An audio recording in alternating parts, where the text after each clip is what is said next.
भंडाऱ्यामध्ये पाणंद रस्त्याच्या कामावर ग्रामस्थांनी आक्षेप घेतलाय। अंदाजपत्रकाला डावलून मातोश्री पाणंद रस्त्यांची कामं केल्याचा आरोप आहे।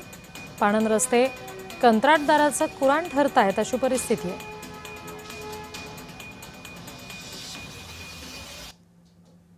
आमच्या गावामध्ये मातोश्री पांदन रस्त्याचे 1 कोटीचे काम आले आहेत आणि या कामामध्ये जे रस्ते खराब आहेत त्या रस्त्यांच्या मातोश्री पांदन रस्ते न करता जे चांगले रोड आधीचेच आहेत आणि त्यांना काहीच गरज नाही आहे अशा रोडावर ते थातूर मातूर करून हे मातोश्री पांदन रस्त्याचे हे जो निधी आली आहे हे पोहोचवण्याच्या चक्करमध्ये हे कामं चालू आहे। तर याच्याकडे आम्ही कंप्लेंट बी दिलेली आहे। मध्ये मातोश्री पांदन ही सुरुवात झालेली आहे आणि निकृष्ट दर्जाची झाली आहे। त्याच्यामध्ये थिंक बरोबर नाही आहे। पहिला टप्पा मुरुमाचा अर्धा 1 इंची आहे, 6 इंची व्हायला पाहिजे। त्याच्यानंतर एटी यायला पाहिजे, एटीच्या नंतर अजून 4 इंचीचा थिंक मुरुमाचा यायला पाहिजे।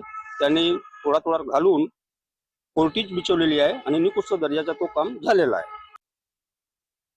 मातोश्री पांदन रस्त्यामध्ये भ्रष्टाचार चालू आहे। मशनीनं काम केल्या जाते, मजुराला काम मिळावं म्हणून ही योजना आहे। या दोन्ही जिल्ह्यामध्ये एकही मोठा उद्योगधंदा नाही आहे मजुरांसाठी।